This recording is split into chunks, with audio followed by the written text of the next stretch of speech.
今天这节课的话，我们来讲第二种构图方法。假面主图的构图，错位平行。错位平行的话，首先我们还是先画一个框框，给大家做一下讲解演示。那错位平行的话，相当于在我们的甲面上，它是一种错位且平行。那我们可以将线条画出来之后，给大家看一下。好，画一个平行线条。好，两根线条，现在这两根线条呢处于一种平行的状态。那么错位，那就也就是说我们的图案不但是在平行线上面，且它们两个还是进行一个错位。那既然的话错位的话，我们一般是在靠近边缘的位置啊，这是第一个点，这是第二个点。如果说在花卉的构图当中，这种点就是我们花朵、花心或者是主图摆放的一个位置。主图摆放的一个位置。好，这种就叫做错位平行，两个图形在上下两个水平线上面一个在水平线下方，一个在水平线上方，形成了一种错位对视的感觉。那这种的话跟我们的对角构图又不太一样了。对角构图虽然说它也是视觉上是斜向的，但是它是四个角、后缘 AB 点、指尖AB 点这四个点去做的一个构图。而错位平行的话，是在我们的甲面居中的位置去做了一个错位平行，错位开来，但是又是平行线上。那除了这种方式的话，我们还有哪种方式呢？首先你可以在甲面上去画一条斜线，在这个斜线上面去这样子定一个点。好，1、2。那除了这种方式的话，我们还有就是反向的。好，这里1、2，这种的话怎么去做演示呢？等一下再给大家做演示啊。在我们的甲片上，我们首先我可以去做一个斜线。好，这是第一个点，这是第二个点，我们反向的再来啊。其实这里相当于也是一个斜线，对不对？好，现在在我们的甲面另一处，如果说一个点要在线条下方呢，我们就在这个位置。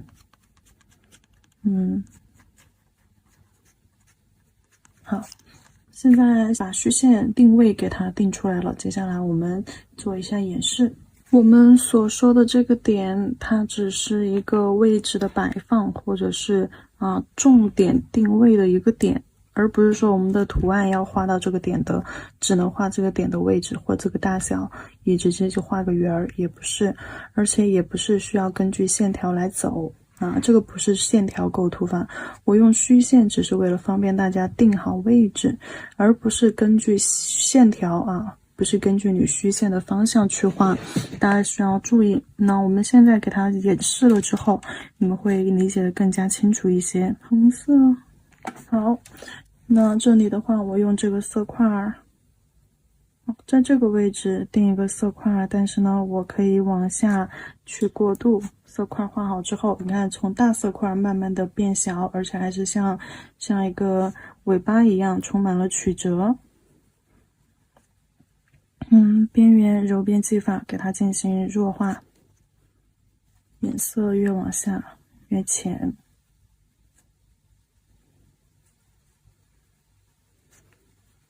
好，那你看这个色块它的中心点是不是在这个点，对吧？接下来我们再加入另外一个颜色。这个颜色的中心点，好，这个颜色的中心点给它画到这个位置。好，也是可以就是好，以这种线条的方式往上去走，揉。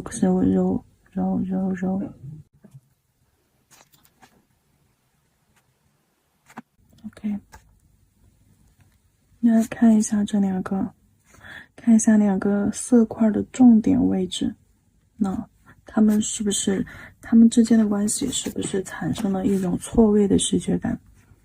平行线，来看一下它们之间的关系是平行的，对吧？两条平行线上不对称，两条平行线上面不对称，产生了一上一下这样子一种错位的感觉。接下来在这个上面我们还是用图案去表现，为了方便我们仍然是用这个色块。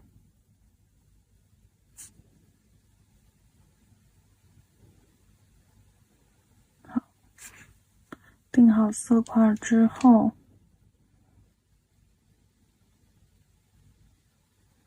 画出花瓣，揉出花瓣，花瓣外轮廓边缘大，往花心走成收拢姿态小一点。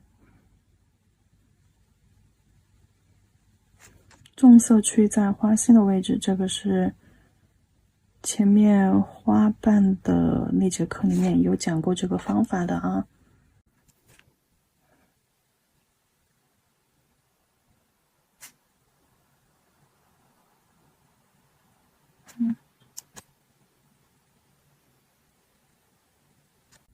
好，这种摆位我们称之为错位平行，因为不管是色块的重点位置还是花心的定点位置，都往我们的4个边角产生了偏移也就是什么呢？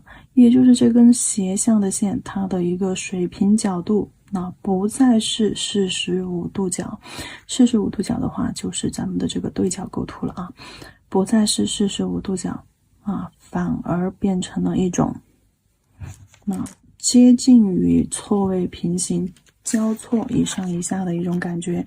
如果说是对角的话，这根线条的定点应该在这个方向，在这个方向才是，明白了吧？而它们归于到了这个方向。好，这就是错位平行和我们的对角构图的一个区别。首先接下旁边的话，我们要给它标注一下注意事项。首先第一个注意事项，也就是我刚刚讲的和对角构图区分开来，那它是什么呢？我们的主图位置，主图甲面居中，甲面居中，但是它居中了吗？它没有居中对不对？它不是在我们整个甲面的正中间，这个居中是指线条是在甲片的看一下这边，色块是在甲面的中段位置去操作，后缘和指尖后缘部分和指尖部分去产生的留白，那这种的话我们叫主图甲面居中，但是呢靠边缘，靠侧边线。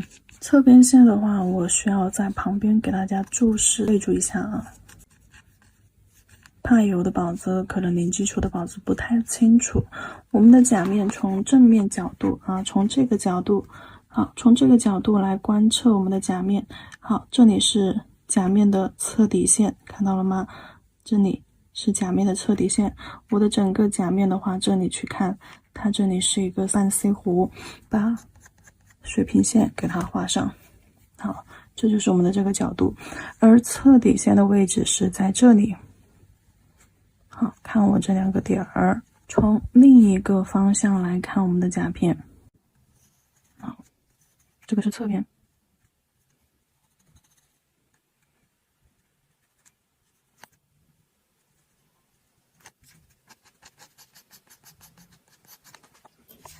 后缘从低到高 OK， 因为这里呢能看得出来不是一个梯形就是一个方形，所以说高点不用太高。好，这是我指甲的，比如说这里看，这是我指甲的一个侧面弧度这里这个侧面的弧度这里是侧面弧度，那这里呢是它的下底线，那这条线是它的一个下底线，下底线的位置在这里，那靠近甲沟的这个位置，就在甲沟这个位置，指甲的最边缘地方这条线我们称之为侧底线侧边线是什么意思呢？这里的侧边线指的是我们视觉上看过去的位置，这两个点所代表的位置是这一段线，这一段线我们称之为侧底线，也就是我们甲面的一个两边侧面的底部边缘位置。而侧边线的话，是我们在视觉上，好，我们的眼睛从甲片正方向去看过去的时候，我们眼睛所直视的位置，我们的视角所看到的位置是这一段区域，对不对？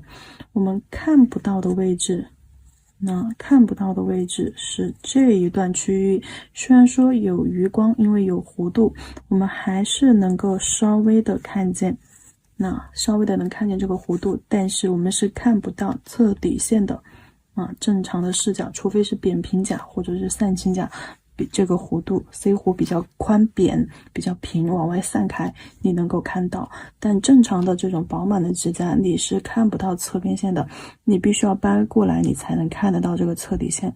正面去看的话你是看不到它，而我们正面视角的侧边线呢，就是这条边缘线也就是这条虚线这两条虚线这个线和这个线1号线和2号线，我们所看到的这条虚拟的侧边线，我们称之它为侧边线我们在靠近侧边线的时候，花心是在侧边线以及我们的侧底线中段的这个位置，花心要在这一段位置，看在这一段位置，我们的眼睛才能够看得到花心，就跟我刚刚前面的那个视频做的那个演示是一样的。我们的视觉看到的这个花心侧面来看它其实是在这个位置，对不对？正面我们是能够看到一部分的。那如果说你的花心是画在侧底线，对，这里是侧底线，侧底线之外在这个位置有一个花心，我们就看不到了，对不对？我们的花心得要画在这一块区域你才能够看得到它。侧边线指的就是你的正面视角，甲片放正正面视角，那这条边线我们称之为侧边线。而侧边线侧过来，那我们基本上能看到这儿，对不对？侧底线在这个位置，甲片的侧底线。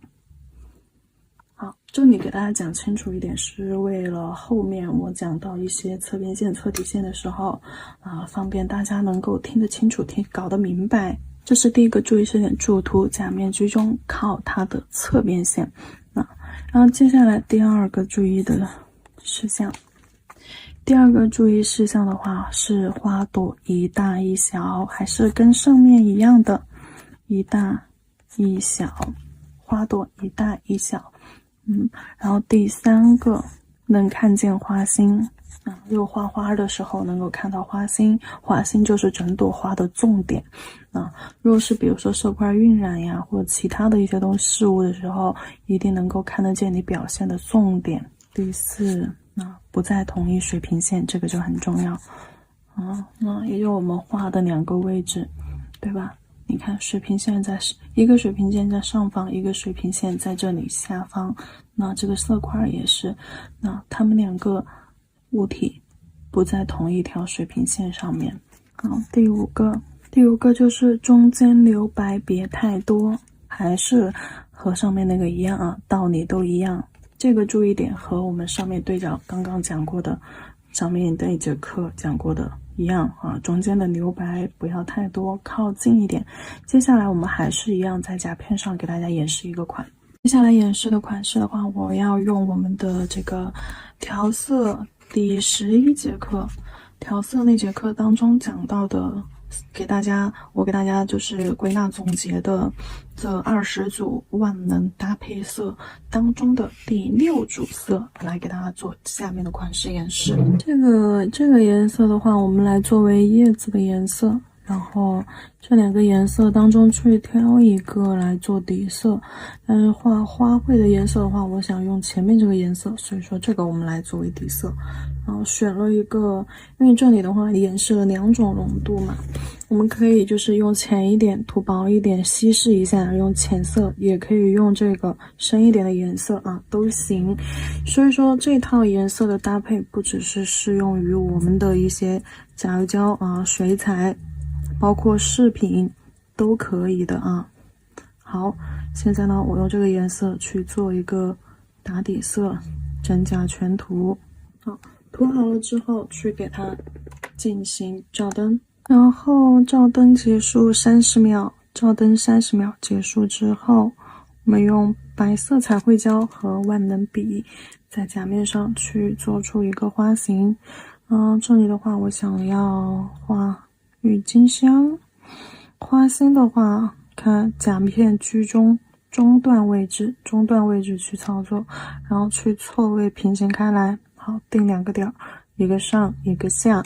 然后我在这个位置去画一个花苞。郁金香的花苞的话，就是2个小 C 弧，胖胖的小 C 弧，紧紧的贴在一起，一个高，一个低。这边也是一个高一个低，紧紧的贴在一起。C 弧嘛，所以说底部这里是呈2个收拢的姿态，2个括号紧紧的挨在一起，像个咖啡豆一样。好，然后去给它勾出枝干。好，枝干细细的勾出来。可以是这种 C 弧有弯折感一些啊，也可以勾直线条，怎么排好看就怎么来。叶子这边空间比较多，我想画一个长一点的叶子，拉出尖尖，好，压笔尖，贴着枝干和花朵的位置走，要留缝隙。叶子不要压到花瓣，但是呢，它又要贴着花瓣和枝干的轮廓，好收到，顺着枝干贴下去收拢。这边短一点，一边长一边短。轻轻落笔拉尖儿，重重压笔，走笔，画花瓣、叶子，慢慢提笔，收回枝干，轻重轻这样的一个手法。这边可以画短一点。那2边不对称嘛，这边长，这边短，那我这边就画短的，上面画长的。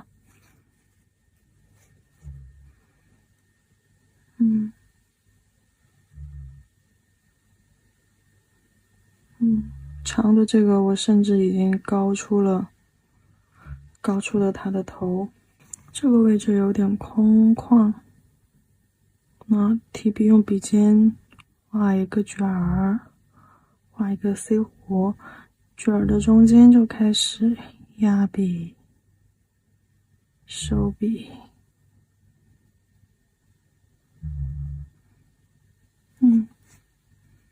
好，就没有那么空旷了，对不对？来看一下2个主图是不是没在同一个水平线上呀？是一高一低的吧？好，照灯结束之后，我们用水彩打底磨砂封层，给它整甲全涂。白色彩绘胶这一层我照了120秒，因为我的灯使用还是有一点久了，怕照不干。没有出现晕色的情况。白色的彩绘胶这种高饱和度的颜色胶一定要照久一点，60到120秒，还是老规矩，新灯60，老灯120。好，然后水彩打底磨砂封层涂完了之后，不要包边，照灯时间也是60到120秒。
照灯结束后，我们来看一下这个款式和我们的第6组颜色的配图。